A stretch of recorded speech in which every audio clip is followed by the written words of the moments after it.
जहां भरत मामा पंडित जी की बात छेड़ते हैं और बताते हैं कि वो बहुत ज्ञानी है और स्ट्रिक्ट भी। वहीं अब शुभो कहता है कि तब तो उन्हें कोलकाता भी इनवाइट कर लेंगे ताकि शादी की रस्में वहां एक बार और हो जाए। और पर जहां बिपाशा और तनुजा सिर्फ एक पार्टी देने की बात करते हैं, वहीं शुभो बोलता है कि उनके भी तो माँ बाबा हैं जो अनी की शादी देखना चाहते हैं और उनकी तो कितने रस्में भी होते हैं। पर अब सृष्टि फिर टोकती है कि जब एक बार शादी हो गई और मांग में सिंदूर भर दिए गए तो फिर बार बार क्यों दोहराना, बस एक पार्टी ही काफी है।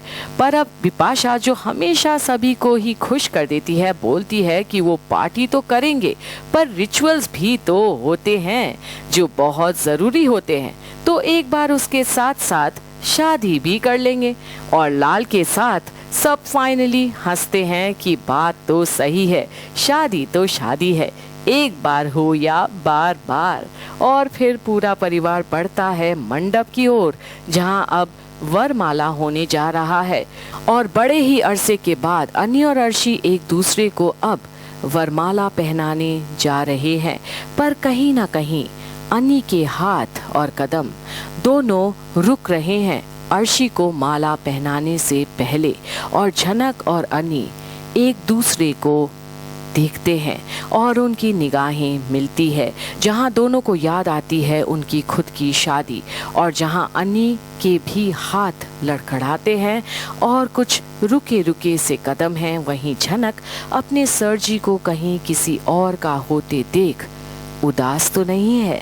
आखिर दिल में तो उसके अनी ही बसता है, भले वो अपने जुबान पर नहीं लाई कभी ये बात, पर उसके लिए तो अन्नी के साथ की शादी असली ही है शायद। और अब सबसे महत्वपूर्ण समय होता है जब पंडित जी अन्नी को सिंदूर भरने के लिए बोलते हैं अर्शी के मांग में। और अब अन्नी को कहीं ना कहीं लग रहा है कि वो कोई गलती तो नहीं कर रहा ये दोबारा करके, क्योंकि उसे याद है झनक की मांग के सिंदूर जो अन्नी के नाम से सजा था एक समय पहले। एक बार नहीं बल्कि 2 बार अनी ने झनक को सबके सामने अपनाया था और उसके मांग में सिंदूर भरा था। पर अब क्या करे झनक। पर वहीं खड़े एक पंडित को कुछ याद आता है कि पहले भी इस लड़के को कहीं देखा है और उस लड़के की शादी वहीं कश्मीर में हुई थी पहले। और अब गुरुजी को कानो कान बता देता है और अब गुरुजी वहीं पर अर्शी के मांग में अनी के नाम का सिंदूर भरे जाने से रोक लगा देते हैं। रुको।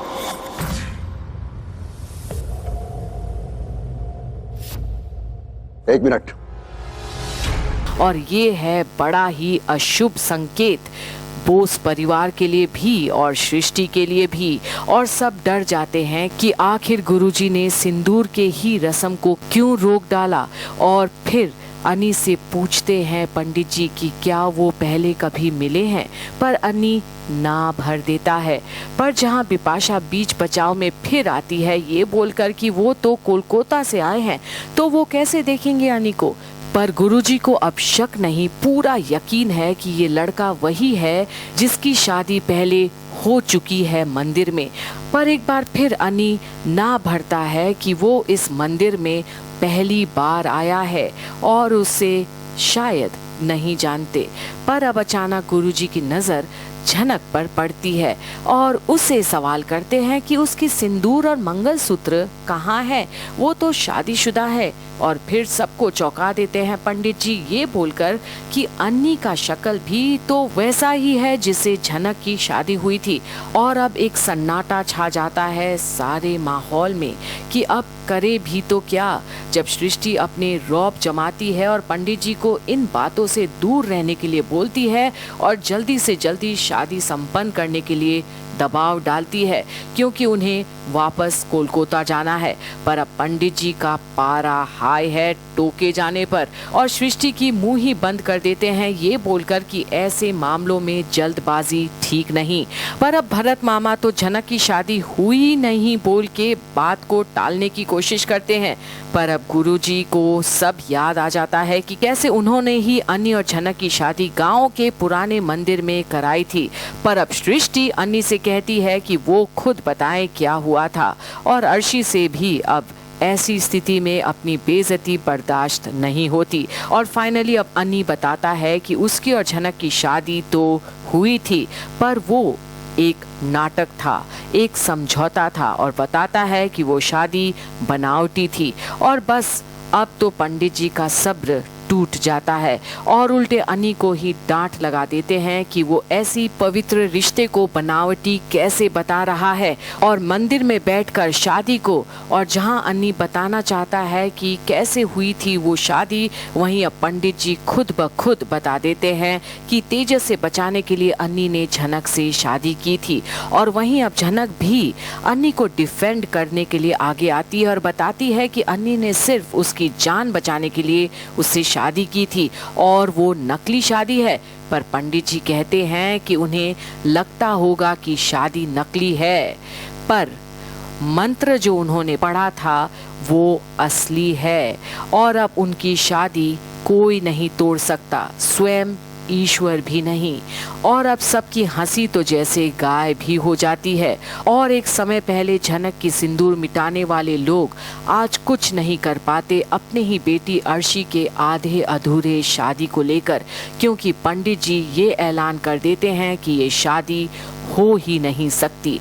और अब जहां इतने बड़े दिग्गज बैठे हैं समाज की डोर को हाथों में लिए, आज अपने ही बेटी और बेटा का शादी नहीं करवा पाए मंदिर में, तो आखिर क्या होगा झनक की किस्मत में?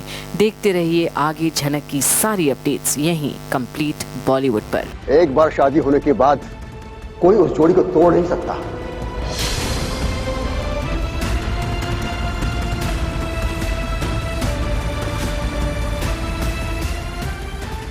स्वयं ईश्वर भी नहीं।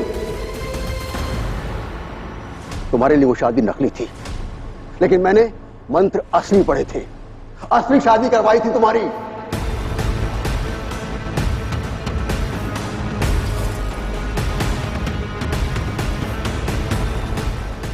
तुम्हारी सोच पर मेरा नियंत्रण नहीं है, लेकिन खुद पर है। मेरी नजर में तुम्हारी और झनक की शादी सही थी और हमेशा रहेगी।